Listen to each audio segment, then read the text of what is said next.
මිනිස්සුන්ට කරන්න පුළුවන් දේවල් තියෙනවා බැරි දේවල් තියෙනවා. මම මේ කරන්න හදන්නේ මට කරන්න බැරි දෙයක්. මේ වීඩියෝ එක සම්පූර්ණයෙන් බැලුවොත් ඔයාලට තේරෙයි ඒ ඇයි කියලා. අපේ ගෙදර තිබුණ ගොඩක් කාලයකට කලින් ගෙනාපු ජම්බෝ ෂෙල් එකක්. ඒක එක්ස්පයර් වෙන්න කලින් හදන්න ඕන හින්දා මම අද ඒක හදනවා කියලා හිතුවා. තව මම ගත්තා අඹරාගත් මස්. මුලින්ම වතුර එකක් ලිපේ තියලා ඒකට මේ වගේ ලුණු දාගෙන මේක උතුරනකොට අපි අපි ගාව තියෙන ජම්බෝ ෂෙල් එකෙන් ඒකේ තිවිච්ච පැස්ට් පොඩ්ඩක් එකතු කරනවා. කීපයක් අපි මේකට එකතු කරගන්නවා. ඊට පස්සේ මේකට අපිට තව ඕනි වෙනවා මෙන්න මේ දේවල් ටික. ලුණු, සුදු ලුණු, අමුමිරිස්, රම්පේ, කරපිංචා. මගේ අතරන් යාළුවනේ මේක කුකින් වීඩියෝ එකක් නෙමෙයි. මොකද කුකින් වීඩියෝ කරන්න මම චෙෆ් කෙනෙක් නෙමෙයිනේ. මම මේ කියන්නේ මම මේක හදපු විදිහ. අර අඹරාගත් මස් එකට අපි එකතු කරගන්නවා කහයි ලුණුයි. ඊට පස්සේ අපි මේක හොඳට ඒක මික්ස් කරලා ඊට පස්සේ අපි භාජනයක් අරගෙන ඒකට තෙල් ටිකක් දාලා ඒකට දාගන්නවා අර මොනවාද අපි අර කපලා තියාගත්ත සුදු ලුණු ටික. ඊට පස්සේ අපි ඒකට එකතු කරනවා ලුණු. ඊට පස්සේ මට හිතුණා මේ ඔක්කොම ඔහෙ දානවා කියලා. එහෙම ඉතින් පිළිවෙලක් නෑ යාළුවනේ. මේ නිකන් ගෙදරනේ හදන්නේ.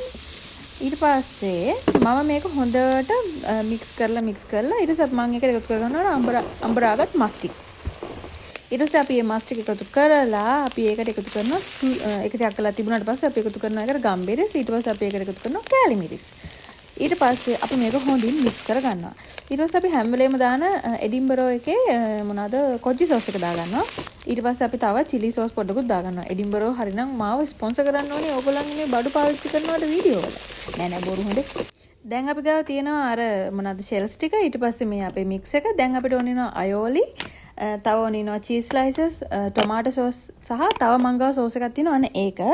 ඊට පස්සේ මම ඉස්සලාම චුටි කප් එකක් අරගෙන ඒකට අයෝලි පොඩ්ඩකුයි අයෝලි නැත්තම් ගන්න පුළුවන් මයොනයිස් හරි මොන හරි අයෝලි හරි අරගෙන ඒකට දාගන්නවා අපි මොනවාද කොච්චි සෝස් පොඩ්ඩකුයි තක්කාලි සෝස් පොඩ්ඩකුයි දාලා අපි ඒක හොඳට මේ විදිහට මික්ස් කරගෙන ඒක පැත්තකින් තියාගන්නවා. ඊට පස්සේ අපි භාජනයක් අරගෙන ඒකේ හොඳට බටර් ටිකක් ගා ගන්නවා. මේ විදිහට හොඳට ගා ගන්න ඕනේ ළමයිනේ. ඊට පස්සේ අපි ඒකට මුලින් අර චුට්ටක් අර මික්ස් එකෙන් දාලා ඊට පස්සේ මේ විදිහට අපි ෂෙල්ස් ටික තියලා ඒක උඩට අපි අර මික්ස් එකෙන් දානවා.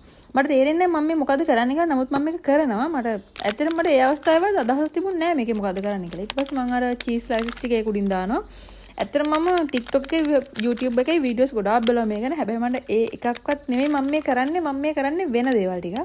ඊට පස්සේ සෝස් එක ඒකකින් දානවා. බලපු වීඩියෝ වලින් ඉන්ස්පයර් වෙලා මේ දැන් මගේම ක්‍රමයක් තමයි මම දැන් මේ අත්හදා බලන්නේ.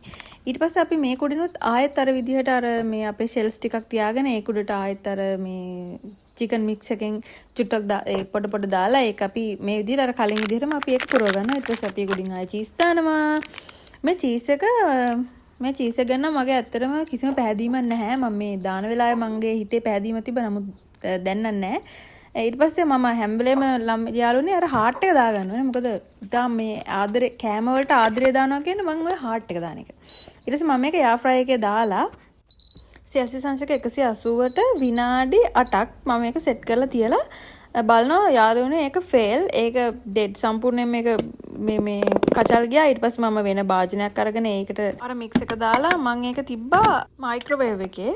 ඊට පස්සේ ඒකත් විනාඩි ඒකෙත් තිබ්බ විනාඩි බර ගානක් මට මතක නැහැ. ඊට පස්සේ ඒත් හරියගෙන ඒක තිබිච්ච මේ චීස් වර්ගේ දිය වෙන්නේ නැහැ. මට තේරෙන්නේ නැහැ ඇයි කියලා. ඊට පස්සේ මම ඔක්කොම මේ ලිපේ තියලා ඉවර වෙලා මම මේක හදාගත්තා. ඊට පස්සේ මම වාලක් තිබ්බ එක දිය වෙයි කියලා ඒත් දිය වෙන්නේ නැහැ. ඉතින් කරන්න දෙයක් නැහැ. අන්තිමට මෙන්න මෙහෙම තමයි ආවේ. එහෙනම් ගිහලා එන්නම් බයි.